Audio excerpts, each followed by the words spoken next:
Então, bom dia. A edição de hoje é feita diretamente da minha viatura. Estamos a falar da cor do dinheiro do dia 13 de agosto, ano da graça de 2020. Olha, esta agenda está vergonhosamente extensa. Não sei se vou conseguir tratar os assuntos todos hoje. Se não conseguir, transitarão para amanhã. Só duas coisas que quero recordar. Eu acho que vale a pena dar um saltinho ao Think Tank de ontem e ver aquilo. Nós tivemos problemas de transmissão, tivemos que partir a emissão em dois. Totalmente alheio à cor do dinheiro, a mim e ao próprio Joaquim Aguiar, aí ao Jorge Marrão, mas está lá uma belíssima análise dos últimos factos da sociedade e economia portuguesa, sobretudo quando o Jorge Marrão e o Joaquim Aguiar explicam porque é que é impossível neste momento termos uma repetição de geringonça, uma aliança entre o PS e a extrema-esquerda nos termos em que ela existiu até agora. Vale a pena lá dar um saltinho. Hoje vamos ter o Mel Talks com o economista Ricardo Cabral. Eu e o Jorge Marrão vamos entrevistá-lo a partir das 18h15, 18h30 mais ou menos. Bom, programa de hoje, períodos de ordem do dia. Vamos começar pelas ameaças a 10 pessoas ligadas à causa antirracista, whatever that means, e onde estão 3 deputadas portuguesas, 3 deputadas ao Parlamento português. Eu não conhecia isto, soube isto esta manhã, portanto vou ter que me socorrer aqui das notas para poder comentar o assunto. Então, numa carta enviada a 11 de agosto, em correio eletrónico, uma uma organização chamada Nova Ordem de Avis, Resistência Nacional, que foi o mesmo grupo que parece que realizou de cara tapada e tochas uma vigília em honra das forças de segurança evento às instalações de SOS Racismo em Lisboa. Eu soube disto ontem só, confesso que há coisas que me escapam, mas esta organização terá enviado um mail a estas 10 pessoas, inclusive a Mariana Mortágua e Beatriz Gomes Dias, e também parece que há a deputada Joacine Catar Moreira, a dar 48 horas para abandonar o país. Bom, eu gostava de dizer várias coisas sobre isto. A primeira é dizer a esta malta que criou uma organização chamada Nova Ordem de Avis, Resistência Nacional, que estão a fazer um mau serviço ao país. Primeiro à história portuguesa, não é? Porque a Ordem de Avis, desculpe, isto diz Nova Ordem, não é? Eu não sei se a malta que está por trás disto sabe o que era a Ordem de Avis. Portanto, se não sabem, vou pedir para recorrerem aos livros de história para perceber isto. Isto não tem nada a ver com a maneira de ser portuguesa. Isto não existe. Isto é prestar um mau serviço a Portugal e é prestar um mau serviço à Ordem de Avis, primeiro. Em segundo lugar, não sei se os rapazinhos e as rapazinhas que estão por trás disto pensaram no que estão a fazer. É que isto é uma estupidez. Percebem? Primeiro, porque passam a imagem, contribuem para que passe a imagem em Portugal de que existe um princípio, uma espécie de embrião de Ku Klux Klan em Portugal. Quer dizer, nada mais errado. Porque, eu volto a dizer, Portugal tem racistas, não é uma sociedade racista, não vale a pena, nunca me vão convencer do contrário. Eu não sou branco sequer, portanto estou à vontade para falar disto. Por outro lado, sabe porque é que isto, o pessoal da Nova Ordem de Avis, sabem para que é que servem estas agendas da extrema-esquerda? Como não têm mais nada já para lutar e para fazer populismo, inventam problemas e, portanto, querem criar um problema na sociedade portuguesa. Por favor, não sejam vocês a dar-lhes a mão. O que vocês estão a fazer é dar a mão a estes malucos de extrema-esquerda, percebem? Estão a ver como os extremos tocam. Porque estes tipos querem inventar um problema em Portugal. Ora bem, esse problema não existe. Bom, finalmente a questão a vigília em honra das forças de segurança. Epá, santo Deus. Eu sou um dos maiores apoiantes das forças de segurança. Polícia, Segurança Pública, GNR, Justiça em geral. Mas eu não faço isto. Manifestações de tocha e cara tapada. Bom, para já, quando a gente faz manifestação, anda de cara aberta. Estão a ver aqui. A minha cara está neste programa há 3 anos e meio. A minha cara dá a cara pelas causas há 32 anos que eu sou jornalista. Portanto, não vale a pena. Caras tapadas e tochas, isto não faz sentido nenhum. Terceiro, Eu não sei se já perceberam, mas estão a dar força aos Mamadous Bás, não é? Veja as declarações do Mamadou Ba. Nunca pensei que isto fosse possível. Olha, isto segue-se a 2 semanas depois da morte do Bruno Candé. Isto prova que existe na extrema-direita em Portugal. Estão a ver o que é que vocês estão a fazer? Vocês estão a justificar ou a dar, é como a tirar gasolina para uma fogueira. Estão a perceber, ó malta da nova ordem da Visa, ou whatever that means. Vocês estão a tirar gasolina para cima da fogueira. E dar espaço a esta gentinha, muito pouco recomendável, aliás, para vir fazer as campanhas que fazem. Estão a perceber o que estão a fazer ou não? Pá, usem um bocadinho a cabeça, pelo amor de Deus. Bom, vamos lá para o ponto seguinte. 4.000 pessoas em direto, 4.100. Obrigado pela sua presença. Isto não é insulto para ninguém, como já percebeu. Isto é, usem a cabeça. Estão a perceber? Bom. Segundo ponto. Marcelo Rebelo de Sousa entrou numa fona de vetar leis, atos legislativos. Desta vez, vetou uma petição, aliás, uma lei que tinha sido aprovada pelo PSD e pelo PS no Parlamento, que aumentava de 4.000 para 10.000 o número de assinaturas nas petições para que esse assunto fosse discutido pela Assembleia da República. Eu, na altura, até acho que toquei nisto en passant. Isto foi uma estupidez, como você deve perceber, não é? Porque qual é o sentido? Numa altura em que existe um divórcio entre a classe política e os eleitores, qual é o sentido de estar a fazer estas coisas? É para acentuar esse divórcio. Bom, o Presidente da República vetou, olha, palmas para o Presidente da República, que faça alguma coisa de útil. Já tinha dito isto há 2 dias, por causa do outro veto que ele decidiu. Mas isto são paliativos, percebe? O que estão a dar é espaço ao seu Presidente para que em coisas menores, não é? Bem, não gosto de chamar menores, mas em relação a outros problemas, de facto, é uma coisa menor, para fazerem um figuraço, não é? Bom, só quero lembrar uma coisa também. O Sr. Presidente da República, além destas decisões, vai preocupar-se com outras coisas também? Dava jeito, porque há coisas muito importantes que estão a acontecer, que estão a passar. Olha, lar de reguengos, o Sr. Presidente da República, não quer falar sobre isso? Bom, estão a ver. Isto é uma boa decisão. E também, já agora, é uma chapada, não é de luva branca, é de luva preta, se ela existe, na cara da malta do PS e do PSD. Porque se põem a fazer estes disparates em pleno momento em que a democracia mais é criticada em Portugal. Não é a democracia, é a Terceira República, que obviamente inclui a democracia, não é? Portanto, pá, pensem também 2 vezes antes de fazer estas coisas. Ponto seguinte, a Cofina lançou uma OPA sobre a Mídia Capital, que é dona da TV, entre outras coisas, das rádios, para as quais já trabalhei, aliás, para 100%. Isto dá mais ou menos valores oferecidos pela Cofina, por cada ação, 41 cêntimos. Imagine só, 41 cêntimos, nem sequer chega a 1 euro. Avalia a empresa mais ou menos em 130 milhões de euros. Você lembra-se que há mais ou menos 12 meses, ou um pouco mais de 12 meses, quando foi lançada uma OPA sobre a Mídia Capital, também pela Cofina, sabe quanto é que valia a Mídia Capital? O dobro. O que é que isto significa? Isto quer dizer que, para os acionistas da Mídia Capital, espanhóis da Prisa e não sei o quê, há uma perda de 50%. Aliás, 50% não. O valor cai para metade. Exatamente. Aquilo que eles vão que a OPA tivesse sucesso, encaixar. Está a ver aqui o problema? Bom, chama-se destruição de valor. Sabe o que quer dizer? Bem, vamos seguir para bingo. Eu vou-me deixar estas coisas. Não sei se percebeu, mas o PSD e o PS deram um péssimo exemplo. Eu não tratei disto na altura porque não havia tempo. PS e PSD deram um péssimo exemplo na questão das CCDR, Comissões de Coordenações Regionais. Mas eu vou deixar isso para outro dia porque tem muito que se diga, ok? Não só pela decisão em si, bem o que isto significa para a ideia de democracia em Portugal. Vamos já à agenda 2, está bem? Bom, isto hoje vai doer. Ok, isto hoje vai doer. Mas como já sabem, eu não tenho medo de ser polémico, nem tenho medo de ser desagradável. Hoje vou ser desagradável. Embora com um sorriso nos lábios. Vou perguntar a toda aquela maltinha que em 2 dias 70.000 pessoas ou mais assinaram aquela petição quando foi da morte daqueles animais no canil de Santo Tirso. Estou-me a dirigir a estas pessoas. Foram mais de 70.000 pessoas. Pessoal, vocês ainda não se lembraram de criar uma petição em memória dos mortos do lar de reguengos de Monsaraz? Não?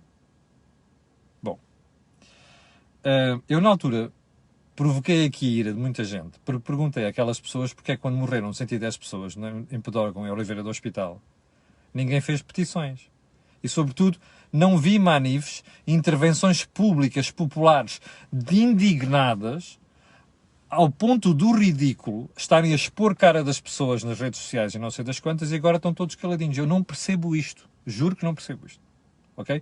Não me venham com a conversa de que, mas uma coisa não exclui a outra. Pois não. Então, se não exclui a outra, mexam-se agora.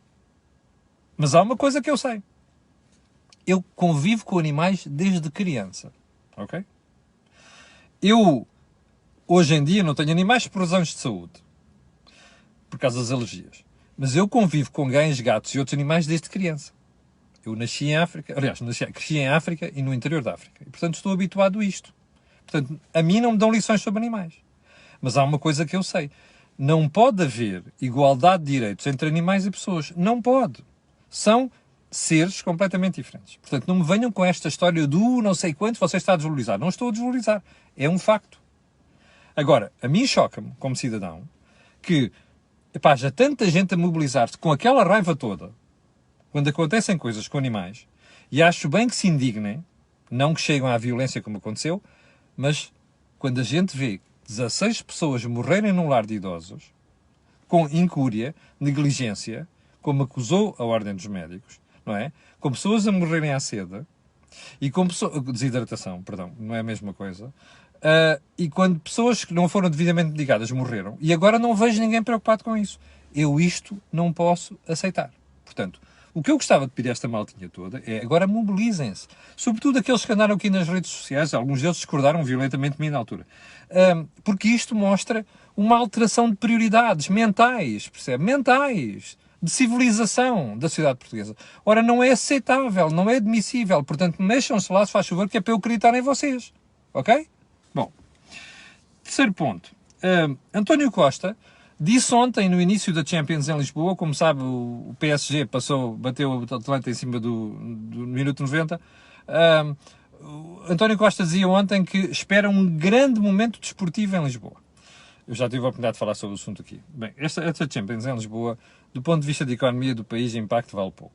Não é? Não me venham dizer, isto vale 6 milhões para os outros. O que é que são 6 milhões? Se fosse uma prova a sério, com público, isto era um estrondo de gente que vinha para cá. Sim, o impacto na imagem de Portugal seria grande. Mas quer dizer que isto não tem impacto? Não, tem.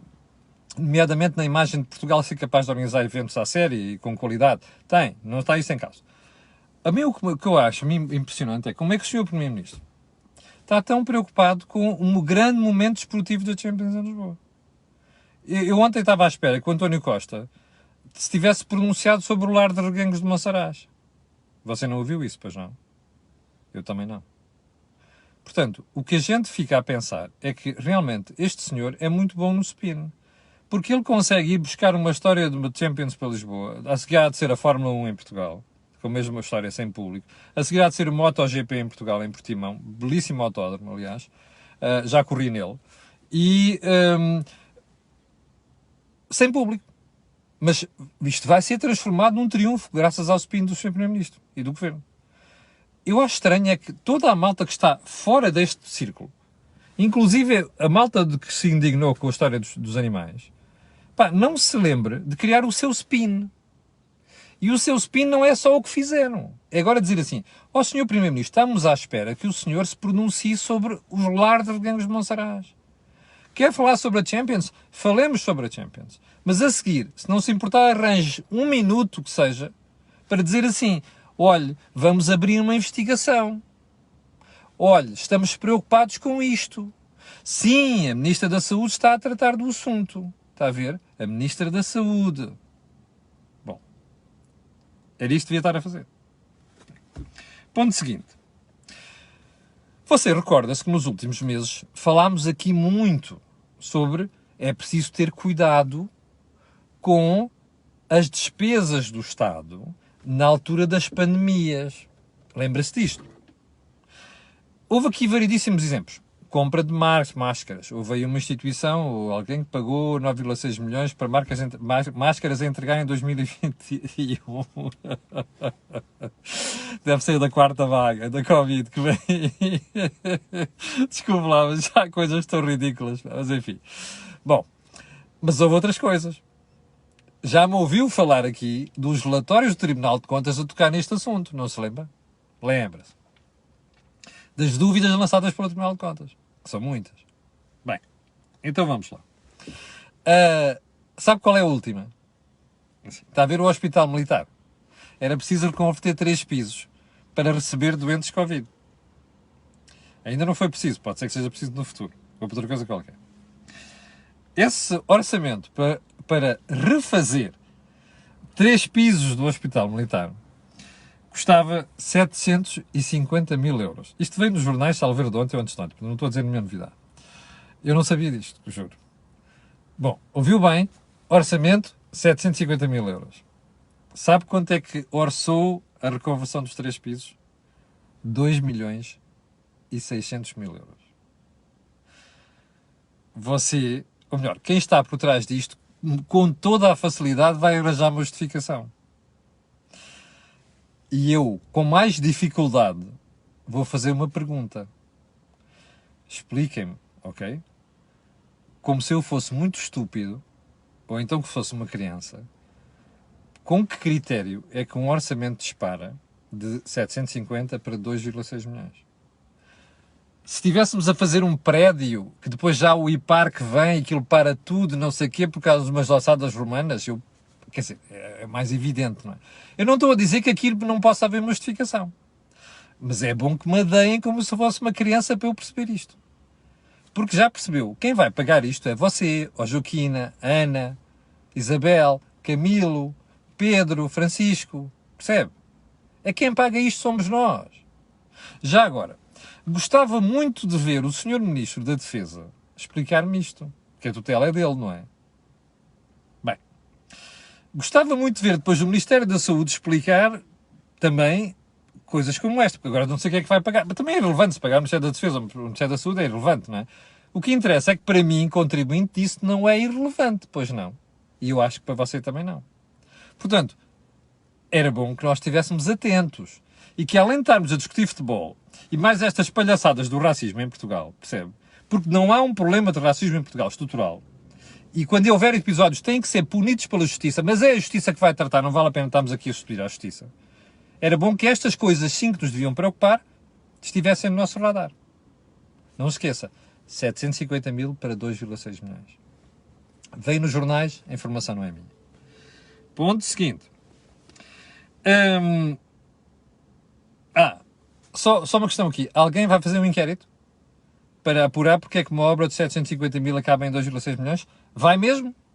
Eu fico felicíssimo da vida. Ok? Ponto seguinte. A Ministra da Saúde, ontem, veio-nos esclarecer que a festa do Avante não vai haver nem exceções, e eu já não me lembro qual é que ela disse mais, nem exceções, nem favores. Já percebeu porquê? Porque o assunto começa a estar na ordem do dia. Nós temos um deputado, António Filipe, que até vem dizer em público coisas um bocado chatas, como até areia para os olhos, a dizer não, os festivais não estão proibidos. Portanto, se os outros não os fazem, o problema é deles. Uma coisa desse género. Estupidez completa. Bom, já percebeu que há gente indignadíssima com o que está a passar. Compreensivelmente. Repare, eu se fosse dono de discoteca ou de cafés ou de restaurantes que andaram a levar com restrições todas nos últimos tempos e eu estou falido, percebe? Falido. Como está? Você vê os inquéritos, dizem 40%, a restauração não sei quantos, pode fechar as portas. Bem, esta malta está numa situação dramática. Porque as autoridades de saúde acham que se não houver aquelas restrições, nós corremos o risco de sério de espalhar esta doença por todo o lado. Não é? E dificultar ainda mais a posição de Portugal nesta história. Bom, como é que numa situação destas se vai deixar fazer uma festa do Avante? Então vamos lá aos números. A ministra diz assim, bom, lotação para 100 mil, não pode ser lotação para 100 mil. Então eu vou fazer agora, vamos lá por perguntas, por tentativas. E se não forem 100 mil, forem 75 mil, é aceitável? Senhora Ministra. Se não forem 75 mil, forem 50 mil, é aceitável? Senhora Ministra. O problema aqui é só menos 50% ou é um problema mais grave? Está a ver onde é que a gente chega? Está a ver a dimensão do problema? O que é que quer dizer não vai haver exceções? É que eu já ouvi a ministra dizer isto noutros eventos. Depois eles aconteceram. Já agora só uma coisa. Se a senhora ministra diz que não são 100 mil, e se forem 100 mil, o que é que vai acontecer? Você lembra-se da Manif SOS, ou Antirracismo em Lisboa? Lembra-se daquela estupidez que aconteceu? Ainda estou para perceber se não houve contágios daquela brincadeira. Anda a gente a inventar contágios com tudo quanto é sítio. Não sei o quê, de famílias, transportes e diabo 4. Ainda não vi a ministra admitir contágios naquelas situações. É isto que vai acontecer? Bom, o que é que nós vamos ver nas próximas 2 semanas? Contorcionismo político? Da ministra, da senhora avózinha, da DGS? É isso que vamos ver? Eu vou estar atento. Porque estas declarações da ministra ontem, para mim, a mim não me sossegam. Cheira-me a política. A fazer um frete à extrema-esquerda, porque o governo precisa da extrema-esquerda. Já agora, vai haver a análise de Joaquim e do Jorge ontem no think tank sobre a extrema-esquerda e o papel na atual conjuntura. E vai perceber muita coisa. Portanto, o primeiro-ministro passa o tempo a passar a mão pelo pelo da extrema-esquerda. Está borrado de medo, desculpe uma expressão, com a extrema-esquerda. Nomeadamente com o PCP, por causa dos sindicatos na rua. Porque vêm aí momentos difíceis, não é? Bom, é este o problema. Nós estamos a evitar que um problema como a festa do Avante venha a agravar o problema? Ou isto é tudo conversa da ministra e daqui a 2 semanas faz-te que acredita, mas não acredita e disse uma coisa depois faz outra? Vamos estar atentos, ok? Porque isto cheira a estupro, cheira mal. Bom, ponto seguinte, e vamos terminar aqui porque eu peço desculpa porque não temos mais tempo para outras coisas. Exatamente, é que depois acabamos de ficar sem tempo e tínhamos aqui o assunto do Rui Pinto. O problema é que o Rui Pinto é uma coisa muito longa e se eu pego nisto agora, depois já não fazemos mais nada e já não há mais soluções para isto hoje. Bom, voltando ainda à questão da senhora Ministra e do... Aliás, da senhora Ministra. Um último ponto que eu queria tocar aqui. Você recorda-se de declarações de um ministro, por acaso de quem eu gosto, chamado Cisa Vieira, sobre o pior já passou. Lembra-se disso? Você já olhou sobre o pior terá passado para a economia? Bom, você viu ontem, por acaso, a manchete do Jornal Notícias? Está aqui. Corrida ao subsídio de desemprego atinge recorde de 15 anos. Você recorda-se do que eu disse na altura? Que o ministro não se devia ter lançado não devia ter nadado para fora de pé. Porque é isto que está a acontecer e é isto que vai acontecer. E há outra manchete hoje do Diário Notícias sobre a história do desemprego. Eu vou tocar nisto amanhã, porque o assunto é tão grave, o assunto é tão sério, percebe, que não podemos deixar de pegar nisto. Mas vai ficar para amanhã, porque nós já não temos tempo hoje. Cheguei ao final do programa de hoje, já sabe que amanhã às 8 da manhã estarei aqui para levar comigo outra vez. Às 5.300 ou 400 estão direto, eu quero agradecer e quero pedir a estas pessoas e a outras que vão ver aquilo que peço sempre, que é colocarem um gosto e fazer partidas nas redes sociais, porque aquilo que houve aqui não houve mais sítio nenhum. Quanto a nós, aqueles que quiserem ver o Mel Talks lá ao final da tarde, já sabe, 6h15, eu, Jorge Marrão, e entrevistado é o Ricardo Cabral. Obrigado, com licença, e até logo, ou então até amanhã às 8.